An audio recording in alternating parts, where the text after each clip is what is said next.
boys. Day 2. I did get all the parts that we needed from Goldwagen in Pretoria CBD, and we can actually start assembling the motor, everything that was taken off, and then after that's assembled we can actually get the motor into it. So I'm not going to keep you guys up, let's get to work.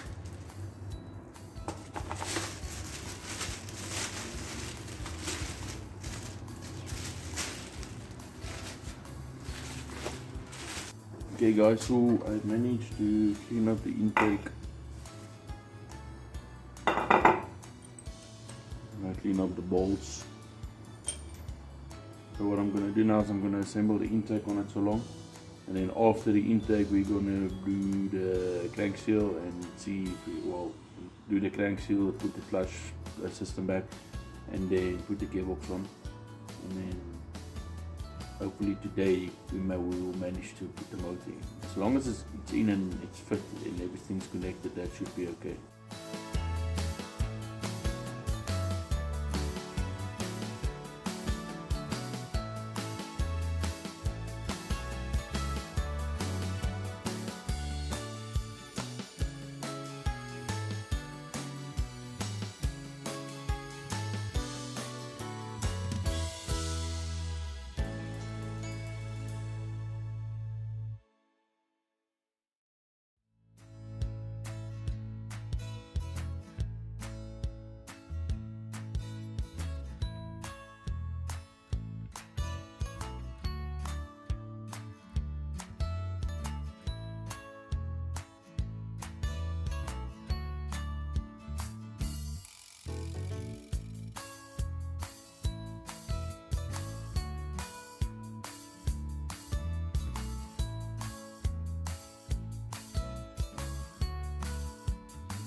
I did put up the intake back on the motor again, and I fitted the carb and the feed piece off the carburetor. Small things, I just need to put the idling threads earth. I want to sand down the tappet cover quickly and paint it black again, just so everything looks neat. And then it's time for crank seal, and when crank seal is up we can put gearbox, and then when gearbox is up we can drop it in. So it's close guys, close.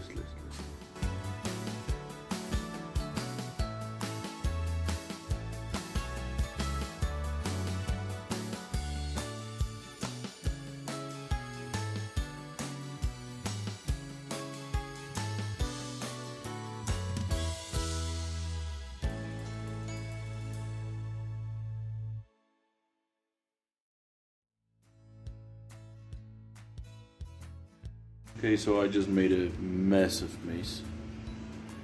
The crank seal I ordered was not the right one, so this one is actually a built-in unit, so the seal is built into the casing, and I didn't know, so I was busy breaking out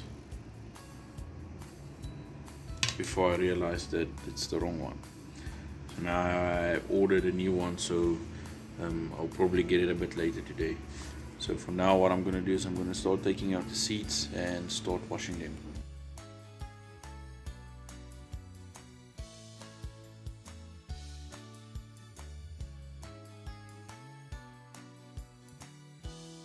Okay, so the interior is out. It was a mission and a half, so that side, passenger side seat, was locked in with that Allen key or T star shaped thing. This one was with this piece of wire. It was locked through the centerpiece here, keep it in place and not move around. So that's why I struggled so much. And now it's time for scrubbing, vacuum and scrubbing, and that wire still needs to get sorted out. Not wire, the fuse box and the alarm system there needs to get sorted out.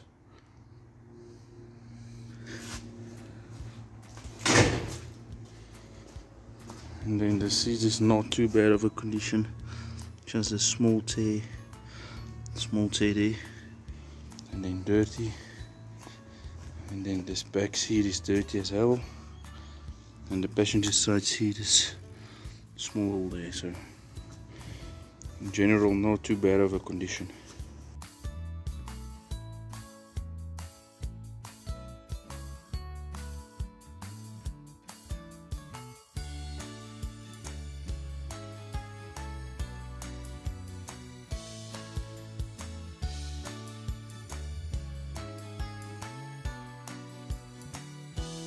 I think this is day number 3 if I'm not mistaken, but we had the motor in, and then when I woke up the next morning we had a massive oil leak. So I took it that the new crankshaft I put in wasn't correct and it was leaking massively. So what I did is I took it off. Luckily the guys at Goldwagen is very good with service. I'll link them down below. And we got a new better quality seal, and then after that's done we're going to put everything back where it's supposed to be, and then when everything is back we can put the mountings and stuff back and motor can sit like it's supposed to sit. I can tighten side shaft down again and everything like it's supposed to be. So let's get to it.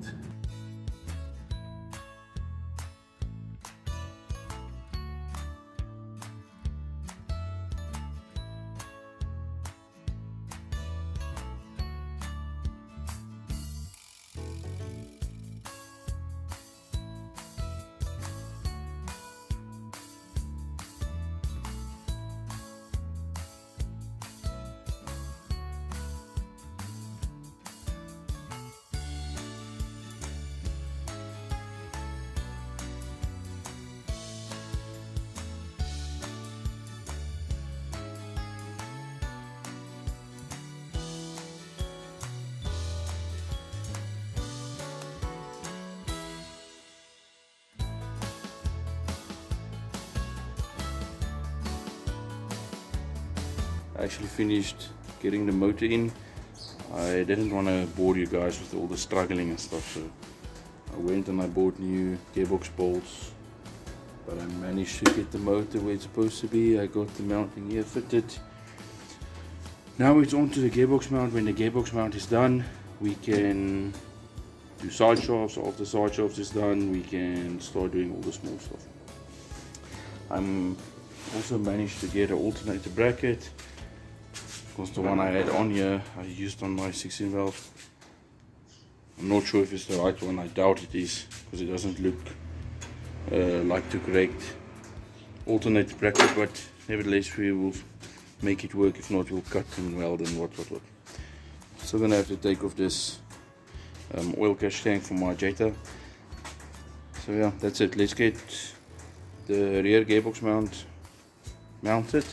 As you guys can see, it's the Ray Racing Development one. It's a very nice gearbox mount.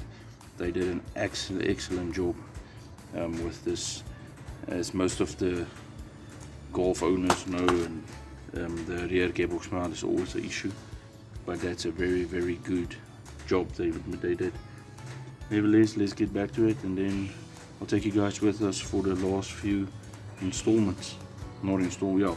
Part installments. Let's get to it.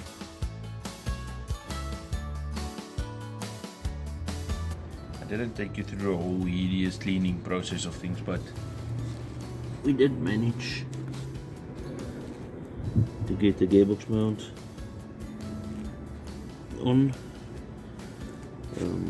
All other mountings has been tightened down, and then I saw that my axles is too small, the 8 is too small for the hubs on the gearbox, so now I'm waiting for the bigger ones to get delivered. Then I did clean up the sump. I'm not sure that you guys will be able to see.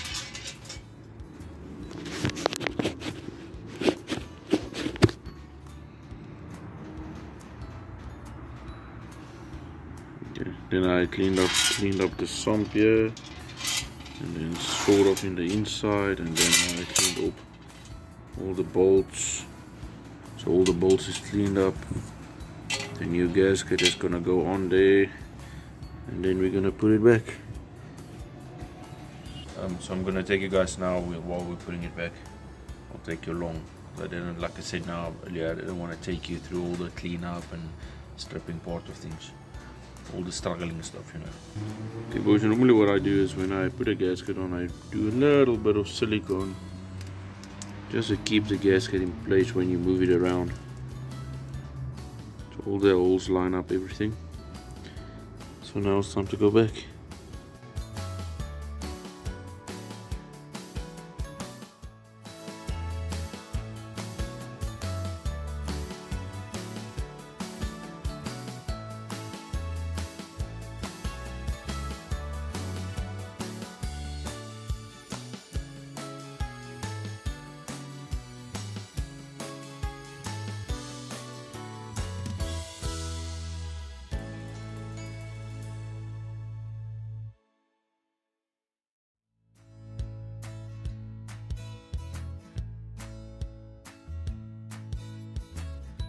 Everything is nice and clean and tidied up a bit. So luckily, by the power of some editing, my 25-minute bolting down the sump task took me, like I said, 25 minutes. For you guys it's like instant. But that's done now. So now I'm gonna get out under the car, probably lower it down, because then we're gonna have to move on to the next part of the build, not the build, but the next part of the engine stuff. So, and then I'll see you guys in the next one. If you guys did enjoy my little bit of talkativeness that I had and what you saw what I'm doing to the car, please like. If you would have done anything differently, like how I put stuff on, you know what I mean. You can comment down below what you would have done differently. I'm not a mechanic of any sort, I'm just doing it because I like doing it. So anyways gents, thank you for watching, and I'll see you guys in the next one. Cheers.